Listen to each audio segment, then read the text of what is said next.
Panalo na naman yung ulam namin, no? Ginatang kalabasa na may sitaw, tsaka may crabs. Ayan. Tapos magpiprito po kami ng tinapa na bangus dun sa labas. May pa bonfire. Kaunti na lang yung kahoy natin. Ayun dun sa gilid. May paprito tayo ng ano, oh. Daing na tinapa. Sentensyahan na yan ang gulay. Yan. Matanong mo sa kaka si Kuya Dino. Pakbet? Hindi ko next. Oh. May pink yung ginamit na alam. Nagpipink din yun. Sabi ko parang ice cream. Pink na pink. Ano tayo? Hindi naman, hindi. Sa alamang yun. Nalagyan niya lang Yun, no? Alamang na pink. Ganito rin yung ganito yung Oh. Proud pa siya lagi. Sarap pagka may ng bagong luto. tinapa, oh. siya nagluto. Tapos pagka walang baon, kinabukasan. Sa araw, bacon lang tanong. Wala, abos na.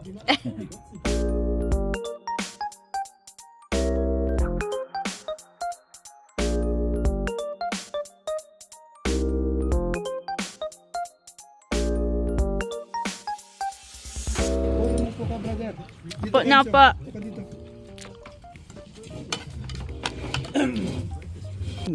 Diyos ko po nilipat pa eh. Tinaob din naman yung bahaw. Dapat dyan ka na kumain. Kuha ko ng po. Para lagyan ko ito nung... Gulay. Ang sarap ng tinapa. Ang tagal natin hindi nakakain din ito, no? Ang hapunang hindi nakakala niya ito.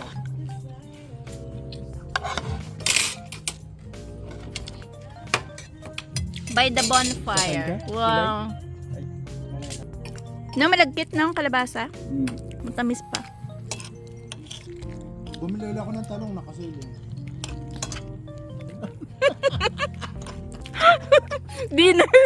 Dinner by the bonfire. Wow, yaman. Resort mo lang nagagawa yan, ano? Pagka may mga outing. Dito pang backyard lang. Gusto niya ng bonfire dito lang kayo sa resident ni Nehem. Ni Dadong. Kagabi tatlo lang kami kumakain ngayon. Wow, kumakaway si Bebe Labs. Kasubo. Baby Love nandito si ano. Hindi si kita, Baby Love Mike. mo. Hindi kita ngayon pala, o sumubo ka. Napapaas si Dadong sa kape niya eh. Hello mga ka-viewers, welcome back po sa aming channel. Good morning. Katatapos lang namin maglinis ng sasakyan. Tapos, ayan, bumili kami ng kape muna. Maganda yung boses natin sa ano. Uso po kasi ngayon yung allergy. So, ayan si Dadong may sore throat. Ako naman parang may sipon din. Kasi kahapon, ay kagabi pala, tumagal kami dun sa labas. Gawa ng, kumain kami dun. Dun kami nag-dinner kasi. Tapos ang tagal nilang nagtrabaho kahapon dun sa likod. Kain po tayo. Saka kape na rin. So, kailangan natin uminom ng panglaban sa sipon. Tsaka mahirap nang baka ubuhin tayo. Uso kasi ngayon yung, alam mo yung mga bulaklak dito, naglalaglagan na. So, yung mga pollen na galing doon sa mga puno na may mga bulaklak, nagliliparan. Parang hindi lang natin mapapansin, pero kung talagang titingnan mo yung hangin, merong dinadala ng mga puti na ano pa no, parang bulak. Yun yung kalaban ng may mga allergy. So, kailangan ng vitamin C. Dagdag vitamin C. May clarity naman ako pero hindi ko sinasanay kasi na. Nagiging ano siya, nagiging resistant siya pagka palaging naka-claritin. And shoutout muna tayo sa mga nag-comment sa previous na mga videos po namin. Kay Mary Tumeldan, Teresa Di Maano, kay Rebecca Angel Brito. Ayan. Kay Mike Garcia. Kay Mike Garcia. Maraming salamat sa palaging pag-comment. Kay Nora Abubakar, Valiano Pasqua, kay Erlinda Coligado, Joy Villegas, kay Boy Bagito. Ayan si Boy Bagito pa. Ito yung naghanap ng bahay dito sa Regina. Baka pala may alam ka na nagpaparenta. Ayan. Yan na nga. Pero sinabihan ko na siya na... Message niya sa atin kung magkano yung budget niya para manapan natin siya. Ayun, Boy Bagito, baka panood mo tong video na to. Kasi di ba naghahanap ka ng bahay dito sa Regina. Message niyo po kami sa FB page namin na Alit Family. Tapos, i-send mo yung details kung ano yung preferred mong bahay. Ano ba, yung ano siya, apartment or bahay talaga na nakahiwalay, or magkano yung range ng price na hinahanap mo, ilan kayo, ganun. Para kahit papano, may idea si Dadong, makapagtanong-tanong din siya sa mga kasamahan niya, mga kakilala niya. Pero, Baka sakaling may naghahanap ng pero hindi ako renter. makapromise na talagang May mahanap. may mahanap. Mm. Try namin na hanapan ka. Oo. Tapos isend mo dun yung mga details mo kung ano yung preferred mo para May idea ka lang. may idea ako. Tsaka kung saan area ang preferred mo. Oo. Kung sa north, sa south, sa east. Shoutout din kay Josefina Hilomen, kay kanina pa ba? Jologs Vlog, Canada. Ayan. Kay The Wonder of the Sky. Number 1 daw siyang nagmamahal kay Lester. And kay Ma'am Nida Sterling. Jay Shan Bato. Ayan. Sabi niya, ay, Tito Lester. Kay Tablet. Ayan, sabi niya, hello, Bossing Lester. Kay Jen Beth Moreno. Ayan. Watching from, taga ano siya, Saudi, new friend. Okay. Hello sa inyo dyan sa mga taga Saudi. Ayan. At maraming salamat po sa lahat ng mga viewers namin sa palaging panonood sa mga videos namin. Lalong-lalo na po yung mga hindi nagsiskip ng ads kasi nakakatulong po yan sa channel namin para tuloy-tuloy po yung paggawa natin ng video, lalo na yung magta-travel tayo netong summer, hopefully, na paano? Ayan. Tsaka sa mga hindi pa po nakapag-subscribe, pa-subscribe na lang po sa aming channel. Tsaka maraming salamat din sa mga bagong subscribers po namin. Ayun no, yung ano doon, tapunan ng basura, yan o, laki, yung kulay blue. Punong-puno ng mga kahon. Dito kasi hindi binibili yung kahon no, yung mga bote-bote lang. Samantala sa atin, di ba kinikilo yan? Parang pinagtripan tayo yung mga kahon doon sa basurahan yan. Hindi, nakita ko lang. Kasi nga, sa atin binibili yan. Ay, patingin muna ako shampoo. Tingin muna tayo ng shampoo dito. Tsaka yung conditioner. Kasi ang tagal ko na naghahanap ng dun sa Costco. Wala pa rin silang stock. Nahanap ko yung herbal essences na ano nga yan, Papa? Mint. Parang mint siya. Green tea. And mint. Parang ganun. Parang lemon din. Hindi lemon Parang sa mga hotel. Eucalyptus. Ito ba yun? Green tea ata yun. And May nakasave $8 Ano yan? na lang. yan yung nilalagay namin sa scalp namin pagka-dry. Argan oil. Tingnan tayo ng... Ito pa, masarap to. Pang sore throat. Ayan may sugar. Tricola. Pag ako yun kasi kinakain ko yan. Kahit na wala ako sore throat Bilis maubos. So, ayan. Kabili na tayo ng kailangan natin. Tapos bumili si Dadong neto, yung pang sore throat niya. Tapos makita mo.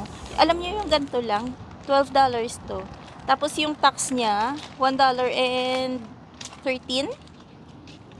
Grabe no, ganito lang yung tax niya is $1.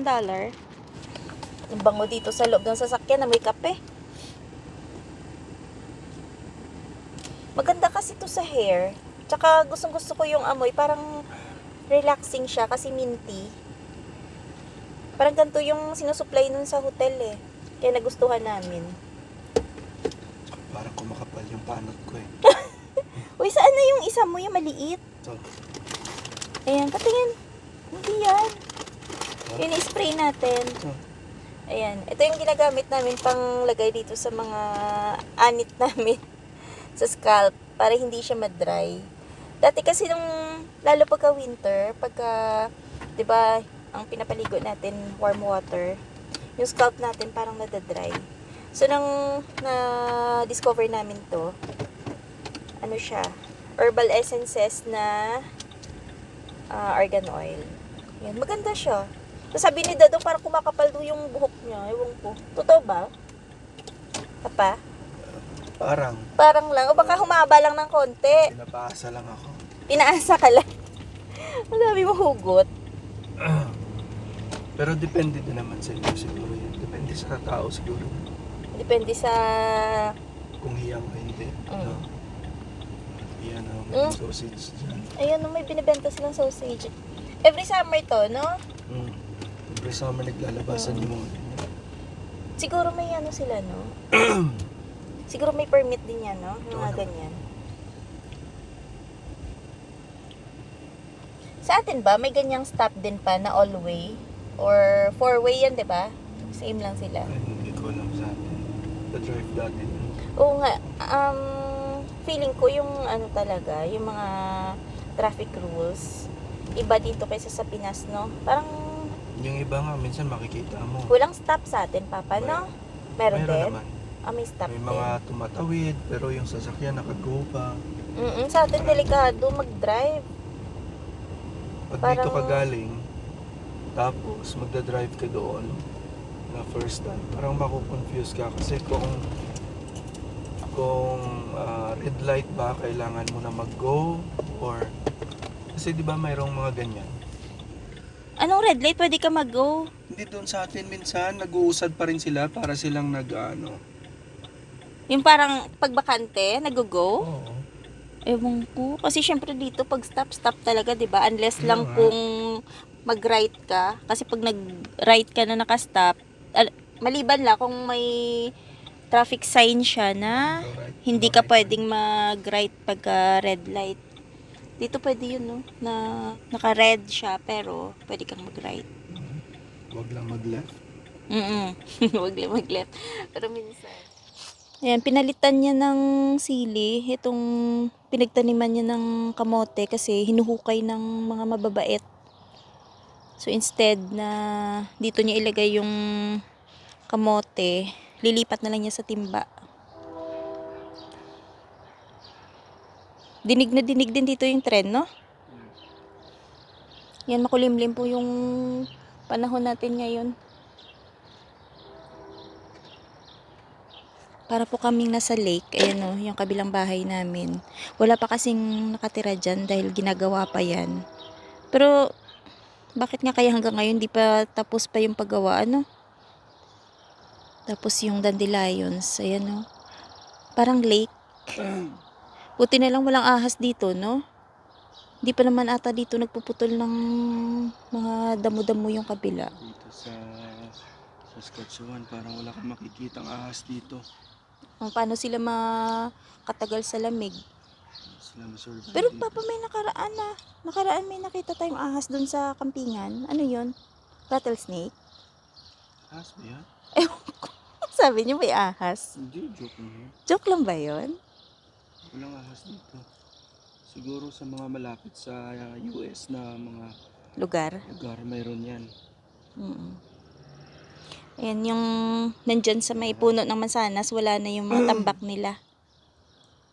Nilinis na. Kasi masakit daw sa mata.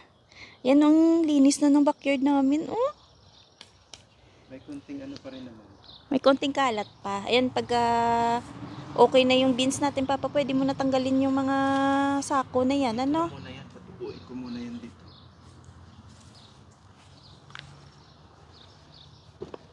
Hindi pa niya lahat na itanim yung iba niya mga seedlings. So ito, ganyan itsura ng garden namin ngayon. Medyo lumalago na rin yung mga puno ng halaman.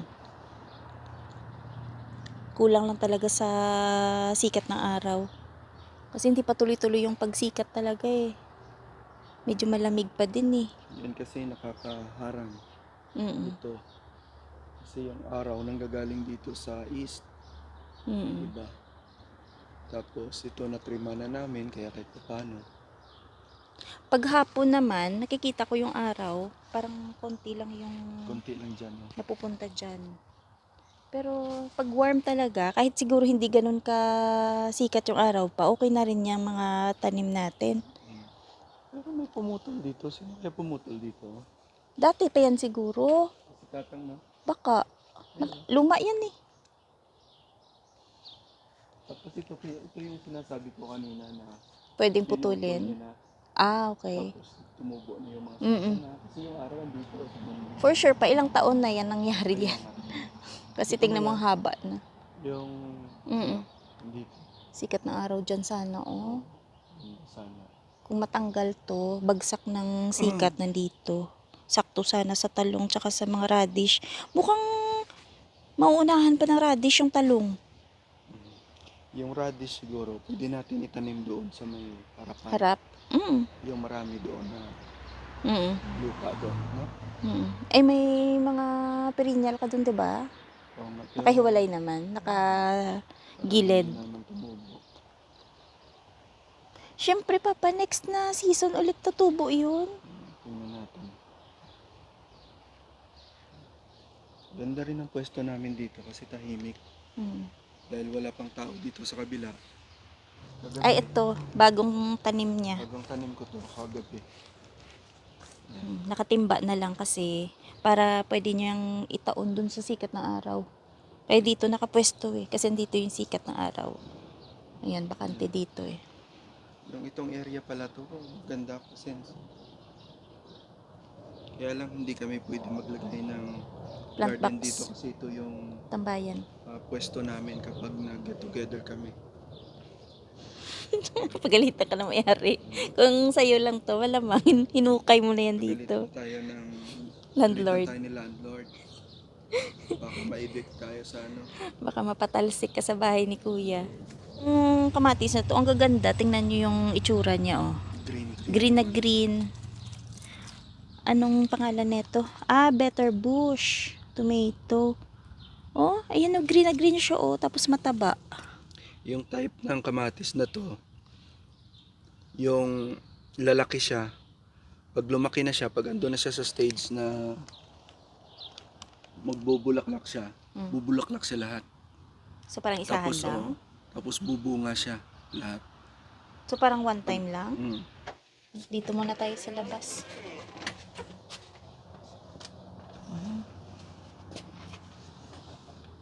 Mga plants namin. Oh. Yung rose ko, hindi na bumukadkad. Nabigla siguro sa labas, no? Pero meron siyang bagong tubo. Sunod ito yung lilipat ko. Tignan ko ng lupa ito. Tsaka pa. Yung lili ni Dadong, hindi pa niya nailipat. Itong lemon tree namin, wala siyang bulaklak. Ay, wala siyang dahon. Pero meron siyang bagong tugdo. Tubo. Ito. Oo nga. Ito. Tumutubo na yung mga bagong dahon niya. Parang naging ano din siya, no? Perennial, tingnan. Kasi nakalbo. Pero pag dungaw mo dito, o diba, ang ganda. Kasi nandyan yung dalawang perennial. Ang kalabasa niya nandun sa isang timba. Ayun, no. Naghahabol din ng sikat ng araw. Ganda na tingnan yung paligid na kasi green-green na, no? Ito yung apple din ng kabila. Crab apple din siya. Ayan o. White din yung kulay ng bulaklak.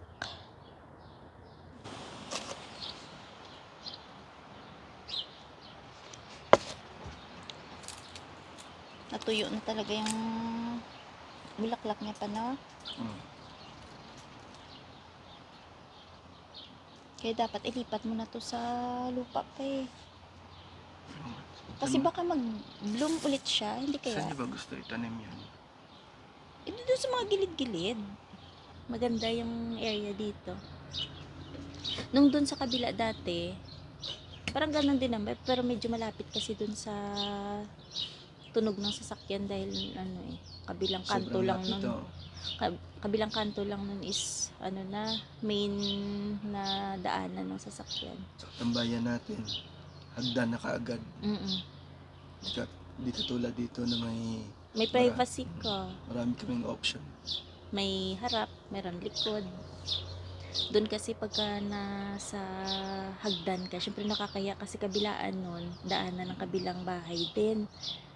So pag nandun ka nakaupo, sasabihin ni Gail, pabatiin ka lang bigla ni Gail doon. Buti nga eh, nakakausap ko yung mga katabi natin doon. Kapitbahay. Gustong gusto siya ng mga kapitbahay namin ng mga ano, mga magaganda. Lagi siyang kausap. Nagiging ano to eh, friends nung ni Lola Bells. Diba no? Yung isang kapitbahay namin dati, binibigyan pa siya ng yung beef, tsaka ano pa yun pa? Na in-order niya na Oo, meat, tsaka mga niluluto niya na mga pagkain nila na parang donut. native bread ba nila yan? Binibigyan siya. Tapos hindi kami pinapansin ng kapitbahay namin na yun. Tapos siya, kinakausap. Hindi ka naman kasi nakakausap doon sa kanila.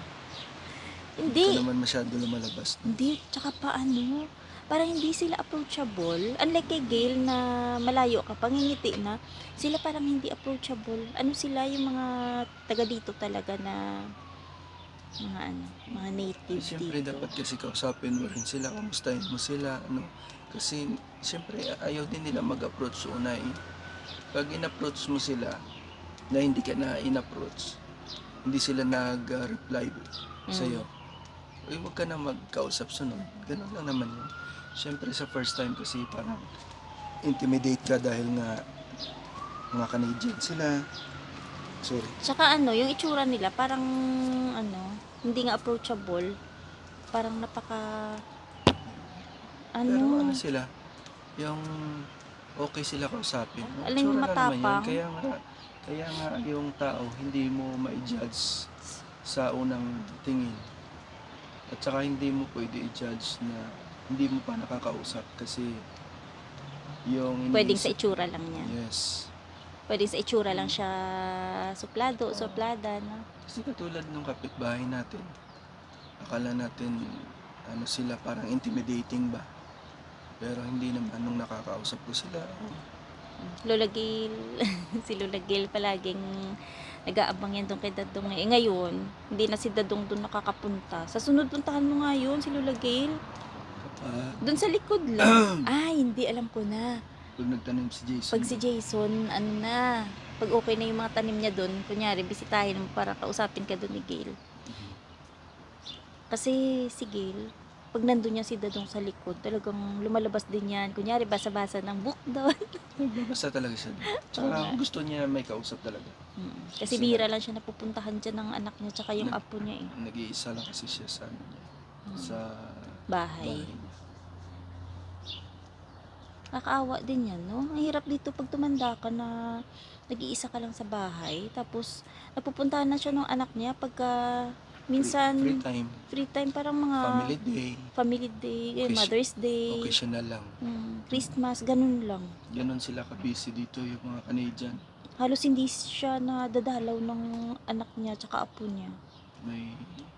May mga sariling pamilya na kasi at saka may ano pa, hindi, ito yung pag-usapan lang naman natin. Hindi naman kami nakikialam sa buhay ng may buhay pero yun kasi Na-observe lang natin. nakakausap lang din namin. lalo na ako nakakausap ko siya. Mm-mm. Mabait na tao. Mabait na person siya. Pero yun nga, parang ang boring ng buhay nila dito, no? Yung pagka may edad ka na, kasi kagaya niyan, lumalabas lang siya pagka may bibilhin, tapos nag-volunteer siya sa isang, ano dito, Parang community. sa isang community, tapos, Walang sahod yun ah. Walang kasi bayad retired yun. naman na siya. Ilang taon na kaya siya pa? Ewan. Siguro baka mga 70 plus na yun. Pero, ang kagandahan sa kanya kasi, paid na niya yung bahay niya. Mm. Kaya, wala na siyang mortgage na bayaran. Siguro yung ano na lang, yung monthly na, ano tawag doon? Yung parang Yung, sa condo fee. condo fee nila. Fee nila. Ganun na lang yung, Tsaka yung utilities. insurance. So, utilities. Tsaka matyaga din siya no yung sasakyan niya. Ang tagal na niyan. Minsan pasira-sira, tapos pinapagawa lang niya. Gabi dito ano? Tsaga-tsaga lang. Dito pag na may bahay mo na, tapos ka na magbayad, pero kailangan mo pa magbayad ng insurance, Ayun. utilities, yung no, para mga ganyan, insurance. Siyempre, Tax. kasi ano mo yan eh. Oh. Yung insurance kasi, ano yan, coverage ng bahay mo para secure ka in case kung may mangyaring sunog, mga ganon, diba? Calamities. Required ganyan. talaga sa atin, Mm-mm. bahala ka kung kukuhaan mo, hindi. Eh dito kasi mahirap pagka walang ganun kasi mahal yung pagpapa-renovate ng bahay, pagpapagawa. Kaya kailangan mo talagang kumuha ng Tsaka dito mas gusto nila ano, sabi niya mas gusto niya yung ganyang setup ng bahay kasi ano na?